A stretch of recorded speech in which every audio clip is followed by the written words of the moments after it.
à la Sorbonne, en marge de la Cité de la Réussite, une cité 2014 placée sous le signe de l'audace.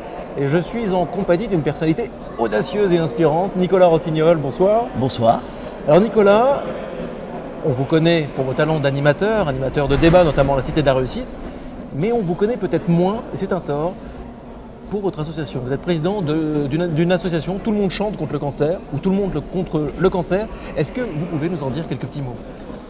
J'ai une double vie assumée, ça me fait tellement de bien de vous le dire devant des caméras. Soyons audacieux, assumons. Exactement, et surtout de nos doubles vies. Journaliste pendant plus de 15 ans à la télé, à la radio, notamment sur France Télé, sur TF1, France Info. J'ai décidé un jour de tout arrêter, d'appuyer sur pause pour changer le monde. Et comme je pensais que ça ne prenait pas beaucoup de temps, j'ai pris 4 mois sabbatiques à TF1, à France Info en disant « je prends 4 mois, je vais changer le monde et je reviens ». Voilà, donc je suis dans ma 9e année sabbatique finalement, et c'est pas fini, c'est que le début. J'ai voulu créer Tout le monde chante contre le cancer, tout simplement parce que comme futur malade du cancer, selon les statistiques, je me suis dit on fait des super trucs contre le sida, il y a le SIDAction, c'est super. Contre les myopathies, il y a le Téléthon, c'est super. Contre la pauvreté, il y a les enfoirés notamment, c'est super. Mais contre le cancer qui nous touche tous, est-ce qu'il y a une émission de télé? Non. Est-ce qu'il y a un rassemblement national? Non plus. Est-ce qu'il y a une vente de disques, une vente de bouquins, etc. Et puis nous les journalistes, on dit un tel est parti d'une longue maladie parce qu'on n'ose même pas prononcer le mot. Et derrière ce tabou-là, j'ai creusé. Il y a des magnifiques associations contre le cancer, elles sont toutes contre le cancer, mais surtout pas ensemble. Personne ne se parle. Elles ne se médiatisent pas. Mais oui, non, alors, on va se disputer le nombre d'adhérents, le nombre de morts, parce que ça fait bien d'avoir plus de morts que l'autre. Et finalement, moi, futur malade, je me suis dit, plutôt que d'avoir une armée soudée qui va tirer dans un sens, le jour où ça va m'arriver, je vais avoir que des bataillons séparés qui tirent chacun dans leur coin. Et bien ça, j'en voulais pas. J'ai donc fait ma crise de la quarantaine à 30 ans. J'ai créé Tout le monde chante contre le cancer sur cette utopie-là. Et alors le principe, c'est quoi cette association? Tout le monde chante, donc on chante, c'est ça? Et pas que. Et pas que. Surtout pas. Depuis 9 ans, en fait, nous sommes 350 bénévoles. On intervient dans 130 hôpitaux, partout en France. Et nous réalisons 1000 actions auprès de 4000 familles chaque année. Notre idée, c'est quoi? C'est tant qu'il y a de la joie, il y a de la vie. Eh ben, notre idée, c'est d'apporter de la joie au quotidien, dans les hôpitaux, dans les familles, pour accompagner ceux qui souffrent évidemment. Pas uniquement le malade. On part du principe que quand il y a une personne malade dans la famille, c'est toute la famille qui est malade. Eh bien, on s'occupe de la fratrie, on s'occupe des parents quand il s'agit de parents, on s'occupe des frères et sœurs, des oncles et tantes, etc. Et on va essayer de les soulager un tout petit peu. On a préféré s'appeler Tout le monde chante plutôt que Tout le monde chiale. Donc en fait, on n'est que des rigolos. Et notre idée, sur les 1000 actions chaque année, c'est de se marrer un peu et surtout de les faire marrer. Un prochain projet peut-être? Parmi tous les projets. Parce oui, voilà, il se passe la même chose. Je vous encourage vraiment à suivre Nicolas et à suivre cette association, Tout le monde chante contre le cancer, sur Facebook notamment. Toute l'actu est là, mais alors une petite actu à venir. Allez, une actu. On est en train de tester des trucs géniaux dans les hôpitaux.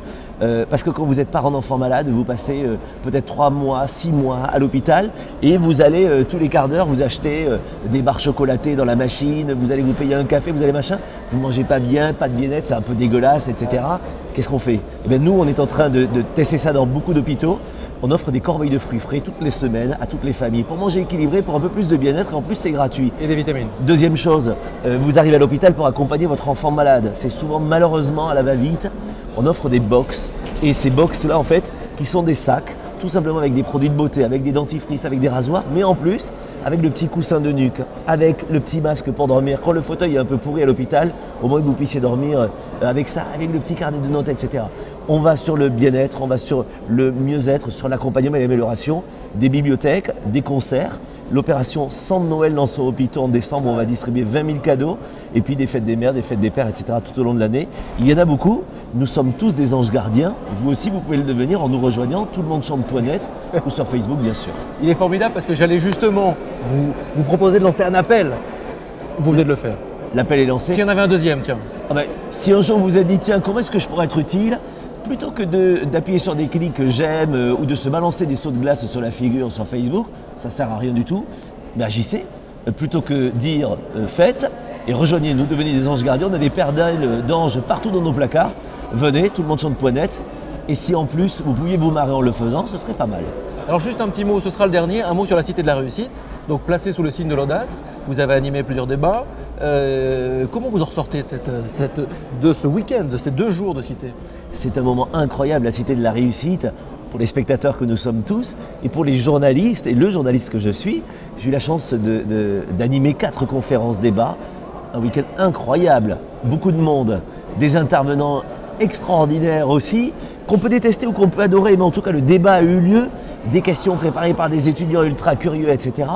On a fait bouger les idées, on fait un peu bouger les gens, ça fait du bien de se prendre des baffes aux idées reçues, de donner des coups de pied à quelques rumeurs et surtout de repartir un peu grandi. Moi je repars comme chacune et chacun d'entre vous, je repars grandi, je repars joyeux et un peu optimiste. Oh, qu'est-ce que ça fait du bien. Ça fait un bien fou. Merci beaucoup Nicolas. Merci. Tout le monde chante contre le cancer, bien sûr.